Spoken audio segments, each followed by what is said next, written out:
1941 Studebaker Champion Coupe. It has a beautiful black paint job, red reversed rims with Chevrolet hubcaps. It's gorgeous. The owner is not here, so I didn't get to ask any questions about it.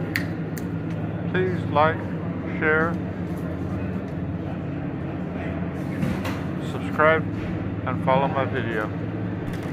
It's black with red interior with a red insert down the side and some sort of a very nice looking steering wheel.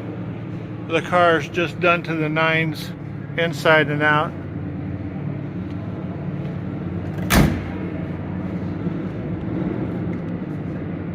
And of course it has a venerable small block Chevrolet decked out to the nines. This car was actually done 4 years ago and was intended to be here 4 years ago, and COVID hit, and so it didn't make it.